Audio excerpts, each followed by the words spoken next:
Vous venez de créer une trame sous Word et vous en êtes tellement fier que vous le décidez de le partager avec vos collègues pour que tout votre service puisse l'utiliser. Malheureusement, au bout d'un certain temps, vous vous arrachez les cheveux parce que vous vous rendez compte en fait que la trame d'origine n'a absolument plus rien à voir avec la trame que vous avez mis à disposition.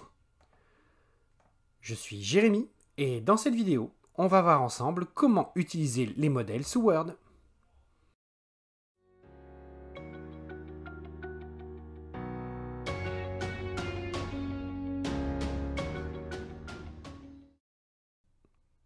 Alors première chose qu'on va voir dans cette vidéo, c'est quel est l'intérêt d'avoir un modèle.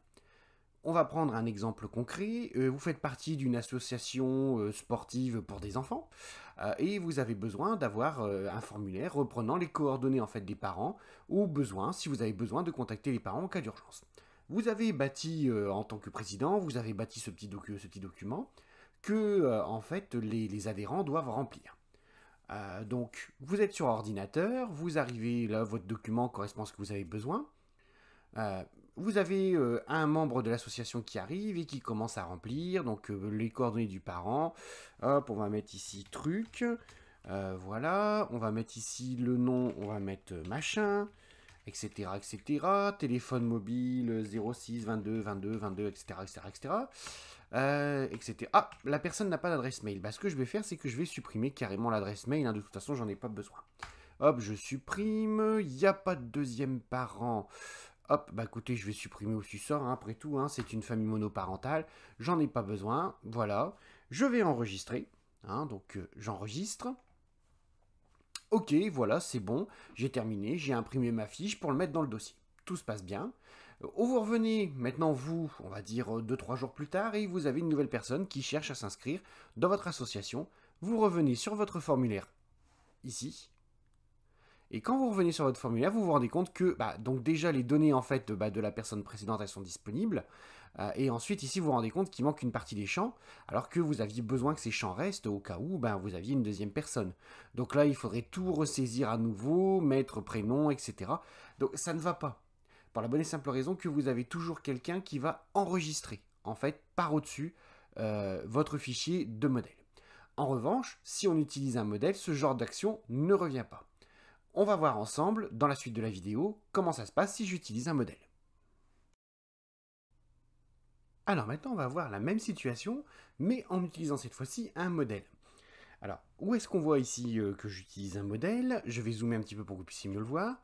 Hop, vous voyez ici que j'ai deux trucs différents. Donc là, ici, vous avez un document classique, d'accord? Formulaire à modifier.docx, enfin docx, ouais, c'est ça exactement. Et vous avez à côté ici un formulaire. Vous remarquerez que les icônes sont différents. Vous avez d'un côté, on a l'impression de voir une feuille, et ici, on a l'impression en fait d'avoir un bloc-notes au niveau de notre formulaire.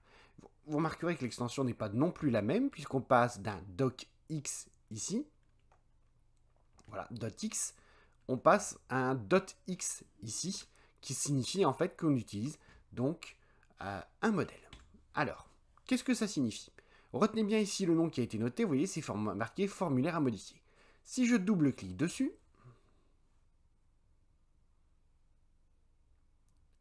voilà, et vous remarquerez qu'il y a quelque chose en fait d'intéressant, c'est que tout en haut, le document n'a pas été nommé de la même manière, mais vous voyez bien que tout en haut, c'est nommé document 1. En fait, je viens de créer un nouveau document qui est sur le côté et je ne vais surtout pas modifier mon modèle. Qu'est-ce que ça signifie? Ça signifie que par exemple ici je peux continuer à remplir. Donc je vous rappelle, hein, donc je fais truc, ici je mets machin, hop, et on va dire qu'il n'y a pas de deuxième parent, etc. Hop, je supprime.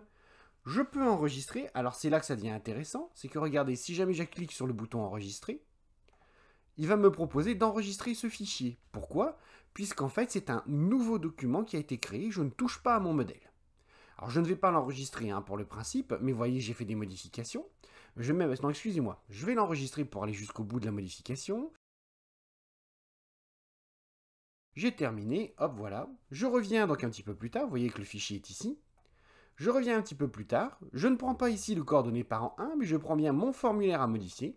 Je double-clique, et nous avons un nouveau document qui vient d'être créé, et vous voyez que le document est complet. Donc, quelle est l'utilité vraiment des modèles? C'est quelque chose qui vous permet d'être tranquille, en fait, de proposer une mise en forme à toutes les personnes qui vont utiliser ce modèle et de verrouiller cette mise en forme. Bien entendu, les gens peuvent en faire une copie de ce fichier, en fait, pour derrière modifier comme ils le veulent, mais vous avez toujours votre modèle d'origine qui est disponible et qui ne peut pas être modifié directement. Alors, ce qu'on va voir ensemble maintenant, on va voir comment en fait on peut passer de l'état donc d'avoir ici un document au format .x qui est au format docx pardon qui est le format classique à un format .x qui est le format du modèle. Alors, ça se commence en fait très simplement. On va déjà commencer par obtenir en fait un document au format classic Word. Hein, c'est le document de base. Alors, je vais quand même nettoyer quelques petites choses rapidement. Voilà. Donc on va dire que là, je veux en fait avoir ce modèle-là. Je veux que ça, en fait, ce soit mon modèle de base. Alors au lieu de faire un fichier enregistré, je m'en vais faire un fichier enregistré sous. C'est là que c'est important. On va choisir l'endroit. Donc là, moi, je vais dire le bureau, par exemple. Donc après le nom, on va faire nouveau formulaire, par exemple. Voilà. Et surtout, dans le type de document, c'est là que ça devient intéressant. Vous devez absolument aller choisir le modèle Word. Je vais zoomer un petit peu plus pour qu'on voit mieux. Hop. Donc, vous voyez qu'ici, mon nouveau formulaire, en fait, prend l'extension .x, qui est l'extension du modèle Word. Donc, comment j'ai réussi à obtenir ça? Je l'ai obtenu, en fait, en utilisant le type de fichier. J'ai modifié, en fait, cette donnée au moment où j'ai fait enregistrer sous.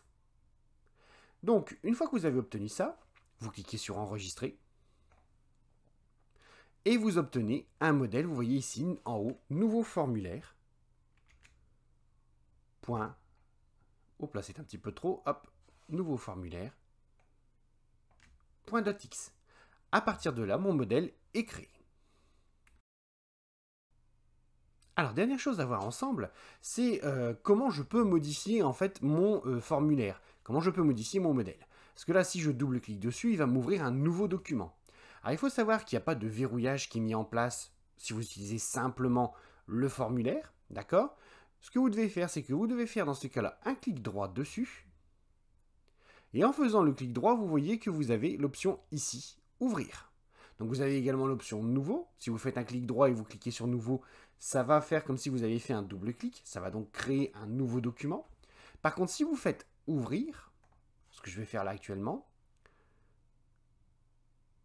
vous remarquerez qu'en haut, ce n'est pas en fait document 1.docx qui est apparu, mais bien formulaire à modifier. Donc ça veut dire que là, je suis en train de modifier mon formulaire, je suis en train de modifier mon modèle de base. C'est l'option qui vous permet en fait de modifier, bien entendu, votre modèle. Alors vous allez me dire effectivement, attention, on n'a pas la sécurité non plus, pour la bonne et simple raison que n'importe qui peut faire ça. Nous sommes d'accord, mais là, ce sera vraiment intentionnel. C'est pas une personne en fait qui va faire une modification par erreur. On verra dans une autre vidéo comment en fait verrouiller pour éviter que les personnes fassent des modifications non voulues. Voilà, cette vidéo est désormais terminée. Si vous désirez avoir plus de vidéos ou si vous avez des idées de vidéos qui pourraient vous intéresser, n'oubliez pas de me laisser un petit commentaire. N'oubliez pas également de cliquer sur le pouce vers le haut, ça encourage toujours. Je vous dis donc à bientôt et surtout n'oubliez pas que la seule question idiote, c'est celle qui n'est pas posée.